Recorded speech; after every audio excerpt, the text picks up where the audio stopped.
मित्रांनो, ठरलं तर मग या मालिकेच्या आजच्या भागामध्ये अर्जुन आता खूप टेन्शनमध्ये असतो.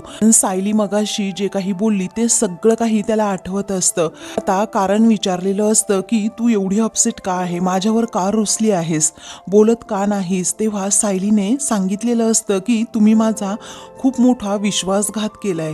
तुम्ही म्हणाला होतात की मधुभाऊंची केस सोडवण्यासाठी आपण हे लग्न करतोय, परंतु मी माझ्या कानांनी स्पष्टपणे ऐकलंय की तुम्ही मधुभाऊंची केसही लांबवतायत.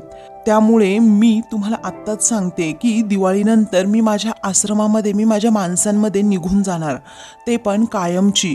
आणि हेच अर्जुनला ऐकून प्रचंड धक्का बसलेला असतो. त्यामुळे अर्जुन हा खूप टेन्शनमध्ये असतो. काय करावं त्याला सुचत नाही. त्यामुळे तो स्टडी रूममध्ये येऊन बसलेला असतो. तेव्हा तो पुढे आता मनात विचार करतो की चैतन्याची तीच स्टुपिड आयडिया मी अंमलात तरी कशी येऊ देईल. त्याचबरोबर मिसेस सायलींच्या प्रेमासाठी मी त्यांच्याबरोबर खोटं का बोलेन. आणि ॲक्च्युली मी ती केस लांबवली सुद्धा नाहीये. याला तर काहीच व्हॅल्यू नाहीये, तरीही मिसेस सायलींना मी हर्ट केलंच. आता स्वतःचीच लाज वाटते की काही सेकंद म्हणून तर मधुभाऊंची केस लांबवण्याचा विचार केला होता, परंतु वकील म्हणून मी फेल झालो. अर्जुन आता विचार करत असताना रडत असतो. तेवढ्यातच प्रताप आता तिथे येतो. तो तिथून पाणी घेत असतो, परंतु त्याचं लक्ष जेव्हा अर्जुनकडे जातं तेव्हा अर्जुन त्याला खूप डिस्टर्ब असा वाटतो. म्हणूनच तो आता अर्जुनकडे जात त्याला विचारतो, काय झालं रे अर्जुन. मग आता असं म्हटल्याबरोबरच अर्जुन आता उठतो आणि लगेच प्रतापला मिठी मारतो आणि खूप रडत असतो. त्यावेळी आता प्रताप म्हणतो, अर्जुन, अरे सायली आणि तुझ्यामध्ये जे काही भांडण झालं आहे त्याचा तू विचार करतोस ना. अरे पण नवरा बायकोमध्ये अशी छोटी मोठी भांडणं होतच राहतात. आता तुझ्या मम्मामध्ये, माझ्यामध्ये सुद्धा नाही होत का अशी भांडणं. पण तुमच्या भांडणाचं नक्की कारण काय आहे ना बाळा, ते मला माहीत नाही आणि मी विचारणार सुद्धा नाही. हो, पण मला एक गोष्ट पण माहीत आहे बाळा, की सायली विनाकारण कधीही चिडू शकत नाही. ती कुणाला कधी दुखावणार सुद्धा नाही आणि स्वतः दुखावली गेली असेल तर कुणाला सांगणार सुद्धा नाही. ते दुःख ती एकटीच गिळून सुद्धा घेईल आणि मला वाटतं सध्या ती तेच करतीये. हो ना, बरोबर आहे ना अर्जुन, असं प्रताप सारखा त्याला विचारतो. मग आता अर्जुन म्हणतो, हो डॅड, तुमचं बरोबर आहे, कारण ती खूप हर्ट झालीये. तेव्हा प्रताप विचारतो, बाळा म्हणजे आमचा अंदाज बरोबर होता, चूक तुझीच होती ना. तेव्हा तो म्हणतो, हो डॅडा, चूक माझीच होती. मी तिचा विश्वासघात केलाय आणि याच्यापेक्षा चूक काय असू शकते. त्यावेळी आता प्रताप म्हणतो, हे बघ बाळा, तुमच्यामध्ये जो काही वाद आहे ना तो तुमचा खाजगी प्रश्न आहे आणि त्याबद्दल मी विचारणार सुद्धा नाही. पण अशी कुठलीही चूक नसते जी सुधारताच येत नाही. तू जर सायलीचा विश्वास तोडला असशील तर तुलाच तो पुन्हा जिंकावा लागेल. तेव्हा अर्जुन एकदम उदास होऊन म्हणतो, मी तेच प्रयत्न करतोय डॅड. पुढे प्रताप आता त्याला समजावतो, कसं आहे ना अर्जुन बाळा, स्त्री जेव्हा लग्न होऊन परक्या घरी जाते ना तेव्हा तिथे तिचा नवरा हा एकमेव आधार असतो आणि तो मात्र कुणी काढून घेण्याचा प्रयत्न केला ना बाळा तर ती मात्र पूर्णपणे खचून जाते. आणि सायलीच्या बाबतीत हे व्हायला नको आहे हा. मग आता तो म्हणतो, हो डॅड, असं नाही होऊ शकत तिच्या बाबतीत. तेव्हा प्रताप अजून एक गोष्ट अर्जुनला सांगतो, हे बघ अर्जुन, मी आयुष्यात काय केलं काय नाही हे मला माहीत नाही, पण तुझ्या आईला नेहमी मी समाधानी ठेवण्याचा प्रयत्न केलाय. कारण घरामध्ये आनंद तेव्हाच येतो बाळा जेव्हा ती लक्ष्मी आनंदी असते, सुखी असते आणि समाधानी असते. त्यामुळे सायलीचा नवरा म्हणून आता ही तुझीच जबाबदारी आहे. त्यावेळी चला उठा, 2 दिवसांनी लक्ष्मी पूजन आहे ना, मग त्या दिवशी तरी निदान आपल्या घरातली लक्ष्मी अजिबात नाराज असता कामा नये. आता याची काळजी आपण घ्यायला नको का अर्जुन. तेव्हा अर्जुन आता हो असं म्हणतो. तेव्हा प्रताप आता गुड नाईट असं म्हणून तेथून जातो. तेव्हा अर्जुन आता प्रतापच्या या बोलण्याचा खूप विचार करत असतो. दुसरीकडे रविराज आता खूपच चिडलेला असतो आणि तो आता प्रतिमाला विचारतो, आपली तन्वी अशी का वागत असेल प्रतिमा, मला कळतच नाहीये. मग आता प्रतिमा विचारते, तुम्ही खूप दुखावले गेले आहात ना? मग आता तो म्हणतो, हो प्रतिमा, मी खूप दुखावलो गेलोय. हो, मला मान्य आहे ना की आपली तन्वी आपल्याकडे नव्हती लहानपणी आणि तिला हवे तसे आश्रमामध्ये संस्कार सुद्धा मिळाले नाही आणि लहानपणापासून कोणतंही प्रेम सुद्धा मिळालेलं नाही. पण तिला दुसऱ्याला त्रास देण्यामध्ये इतका आनंद मिळावा. अगं, तुझ्यातला किंवा माझ्यातला एकही गुण कसा आला नाही तिच्यामध्ये? मग आता प्रतिमा म्हणते, तुमचे गुण असतील की तिच्यात? त्यावेळी आता रागातच रविराज म्हणतो की एकही गुण नाहीये प्रतिमा माझा तिच्यामध्ये. तेव्हा आता तो तिथे बेडवर बसतो आणि एकदम इमोशनल होतो. म्हणतो की प्रतिमा, तुम्ही दोघीही इथे नव्हत्या ना ग जेव्हा, तेव्हा मी तुमच्या दोघींची खरंच खूप वाट बघायचो. अगं, असं मला वाटायचं नेहमी जेव्हा तन्वी इकडे येईल ना पुन्हा, तेव्हा अगदी तुझ्यासारखी असेल. पण झालं भलतंच. रविराज आता आतमध्ये बोलत असताना प्रिया मात्र आता दरवाजाला कान लावून बसलेली असते की नक्की या दोघांचं काय बोलणं चाललंय आतमध्ये. आणि असं बोलणं ऐकता ऐकता ती खूप वैतागते, कारण तिच्यापर्यंत हे बोलणं ऐकूच जात नसतं. इकडे रविराज म्हणतो, प्रतिमा, तुला एक सांगू का, या मुलीने ना मला आता कुठेही तोंड दाखवायला जागा ठेवलेलीच नाहीये. ही सगळी शिक्षा मलाच का मिळावी कळतच नाही. पुढे आता तो सांगू लागतो की कसं आहे ना प्रतिमा, अगं, पूर्ण आईला तन्वीला नाचून करून घ्यायची होती आणि ते तसं झालं नाही ना, म्हणून मी सुद्धा खरंच खूप चिडलो होतो. पण मला आता असं वाटतं की सुभेदारांची सून होण्याची योग्यताच नाहीये तन्वीची. तेव्हा प्रतिमा म्हणते, प्लीज तुम्ही एवढे चिडू नका ना. मग आता तो रागातच म्हणतो, चिडू नको तर काय करू, अगं शेवटी आपलीच मुलगी आहे ना ती. पण जेव्हा तिचंशी तोल सुटल्यासारखी वागायला लागते ना, तर तेव्हा खरंच खूप त्रास होतो. खूपच अस्वस्थ व्हायला होतं, कारण काहीही झालं तरी 100 अपराध तिने केले तरी आपली मुलगी आहे म्हटल्यावर तिचे अपराध आपल्याला पोटात घालावेच लागतील. तो असा आता जेव्हा म्हणतो तेव्हा मात्र प्रिया बाहेर सगळं ऐकते आणि हसत असते की झालं, बरं झालं रविराजने मला माफ केलं. आता याच विकनेसचा मला फायदा करून घ्यायचाय.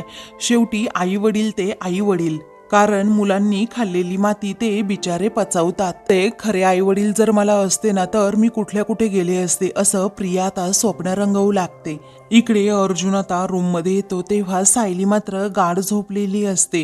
तेव्हा तो आता खूप वेळ तिच्याकडे पाहतच राहतो. आपण खूप मोठी चूक केली आहे, खूप मोठा गुन्हा केला आहे असं अर्जुनला आता सतत वाटत असतं आणि म्हणूनच तो आता सायलीजवळ जाऊन उभा राहतो. तेव्हा आता तिने पांघरून घेतलेलं नसतं. अर्जुन खूप रडत असतो, कारण सायली बोलत नाही याचा विचार त्याच्या मनातून जातच नसतो. तो आता जेव्हा तेथे सायलीजवळ येतो तेव्हा सायलीच्या अंगावर तो आता पांघरून टाकणार असतो. तेवढ्यातच त्याच्या डोळ्यातील अश्रू हे टपटप तिच्या पायावर पडतात. मग आता अर्जुन ते पाणी पुसण्याचा प्रयत्न करतो. तो सायलीला उगीच डिस्टर्ब नको या विचाराने तो पटकन हात मागे घेतो आणि तिच्याकडे पाहतच राहतो. काही वेळानंतर आता तिच्या अंगावर तो पांघरून टाकतो आणि मग लाईट्स बंद करून तेथे तिच्याजवळ तो झोपत सुद्धा नाही. तो आता लगेच तेथे बेडजवळ बसतो आणि खूप रडत असतो, कारण त्याने जी चूक केलेली आहे त्याचा त्याला खूप पश्चाताप झालेला असतो. सायलीचा विश्वास तो जिंकू शकलेला नसतो, म्हणूनच तो खूप गिल्टी फील करत असतो. त्यानंतर तो रडत रडत तेथेच खाली जमिनीवर झोपतो. याची भनक सायलीला नसतेच, कारण अर्जुनला सुद्धा कधी डोळा लागतो हे त्याचं त्यालाच समजत नाही. मग नंतर आता तो पूर्णपणे गाढ झोपी जातो. त्यानंतर आता दुसऱ्या दिवशी सकाळी सायली आता अजूनही गाढ झोपलेली असते. सूर्य पार्थिच्या माथ्यावर आलेला असतो. तोपर्यंत अर्जुन एकदम पटकन आवरून ऑफिसला सुद्धा निघून गेलेला असतो.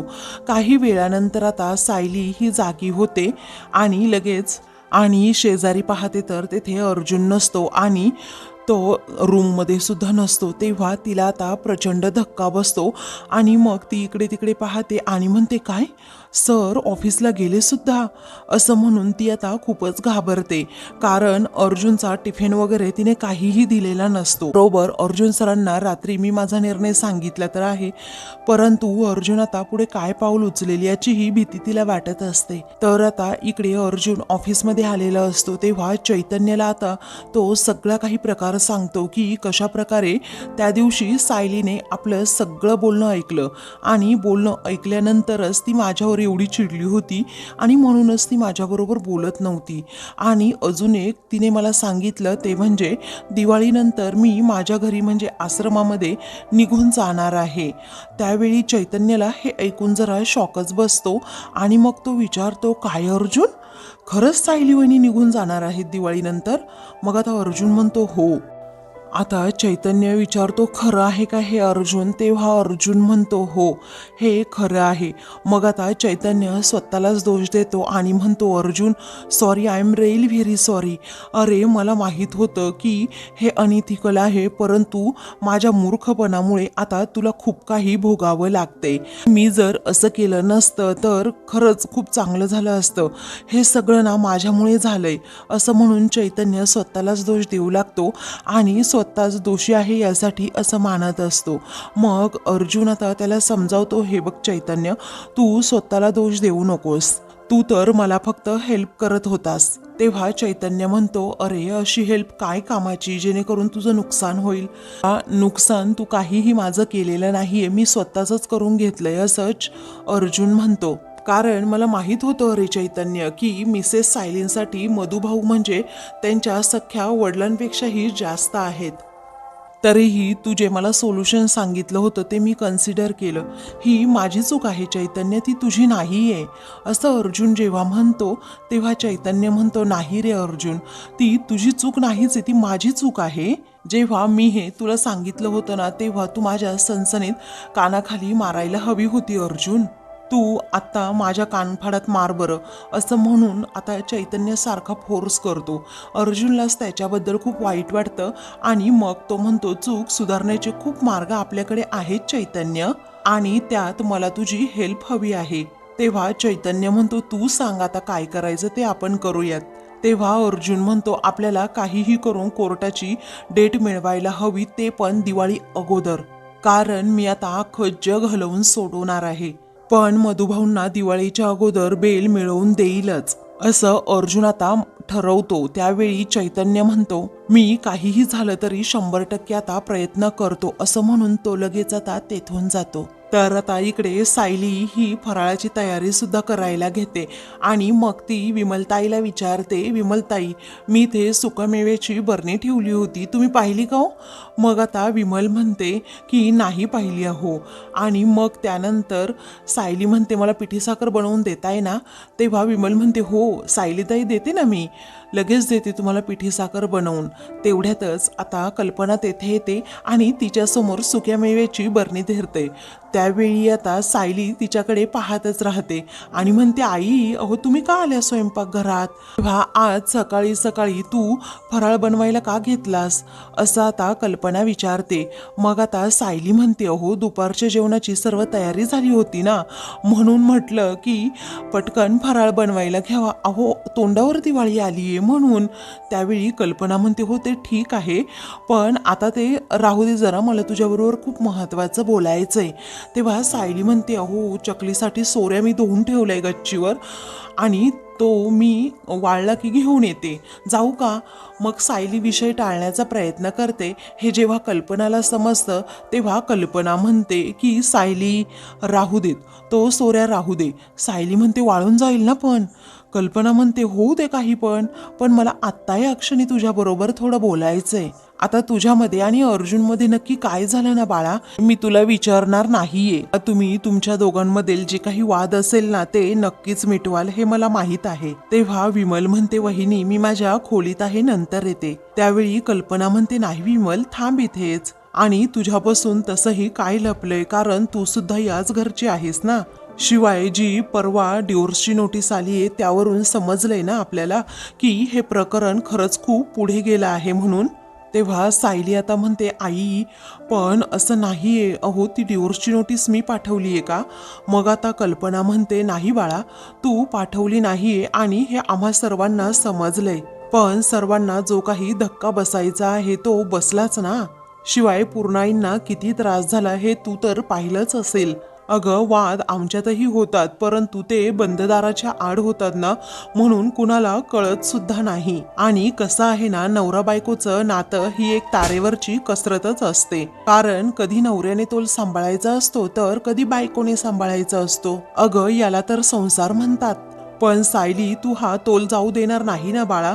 तू कुठलीही टोकाची भूमिका घेणार नाही ना बाळा? असं कल्पना आता तिला विचारते. आता कल्पनाच्या या प्रश्नावर काय उत्तर द्यावं हे सायलीला समजत नाही. कारण रात्री तिने अर्जुनला असं स्पष्टपणे सांगितलेलं असतं की काहीही झालं तरी मी दिवाळीनंतर हे घर सोडून जाणारच. म्हणून सायली जरा टेन्शनमध्ये असते. तेव्हा सायली आता कल्पनाकडे पाहतच राहते की कल्पनाने तर खूप मोठी अट माझ्यासमोर घातलीये, काय करावं याचाच विचार ती आता सतत करू लागते.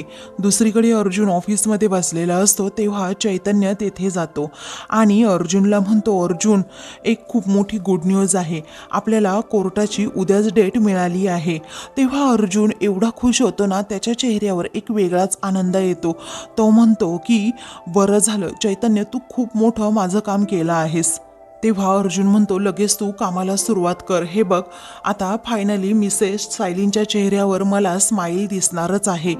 कारण आता मधुभाऊंना सोडवणं ही आपली फर्स्ट प्रायोरिटी आहे. त्यांना बेल ही मिळालीच पाहिजे, ते पण दिवाळीच्या अगोदर. पुढे आता अर्जुन रागातच म्हणतो, हे बघ आपल्याला रात्रभर करावं लागलं ना तरीही चालेल, परंतु आज काहीही झालं तरी आपण मिशन सक्सेसफुल करायचंच. मधुभाऊंना बेल मिळणं हे आपलं महत्वाचं मिशन आहे. कारण यावर्षी मधुभाऊ दिवाळी ही जेलच्या बाहेर साजरी करतील. दुसरीकडे सायलीने फराळाची तयारी सुरू केलेली असते. तेव्हा आता ती विमलला त्याबद्दल सांगत असते की मी कानावल्याची तयारी करून ठेवलीये, जरा त्यावर ओलं कापड टाकता का विमलताई? तेव्हा ती हो असं म्हणते. कारण तोपर्यंत मी आता रवा भाजून घेते. मग आता विमल हो असं म्हणते. सायलीने दिवाळीच्या फराळाची अगदी जोरदार तयारी सुरू केलेली असते.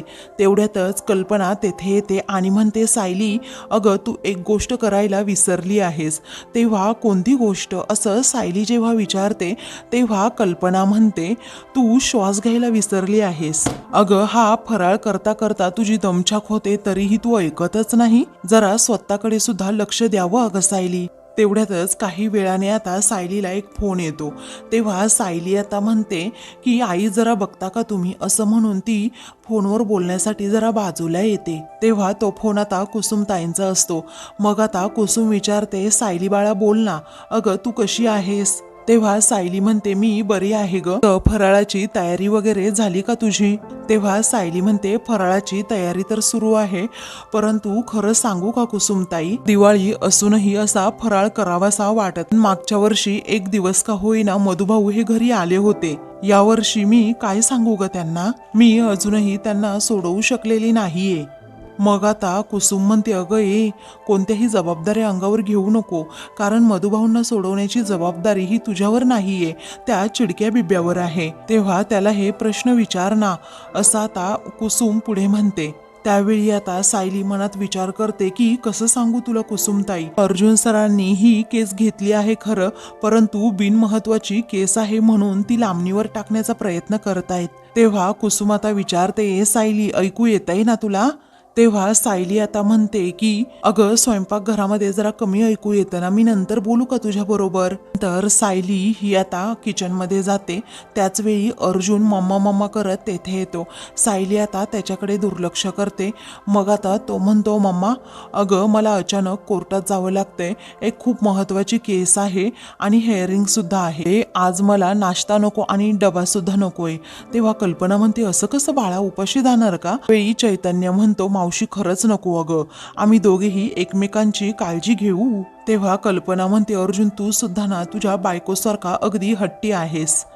तेव्हा सायली आता अर्जुनकडे पाहतच राहते. त्या कल्पना सांगते की चैतन्य तुम्ही दोघेही काहीतरी खाऊन घ्या हा. मग आता चैतन्य म्हणतो, हो मावशी तू काळजी करू नको, आम्ही दोघेही एकमेकांच्या नाश्त्याची जबाबदारी घेतो. तू काळजी करू नको मावशी, आम्ही आहोत ना एकमेकांसाठी. त्यानंतर अर्जुन सायलीकडे पाहतच राहतो. तर सायली जरा रागात त्याच्याकडे पाहते. म्हणूनच अर्जुनला अजून भरून येतं. मग तो चैतन्याला म्हणतो की चल चैतन्य.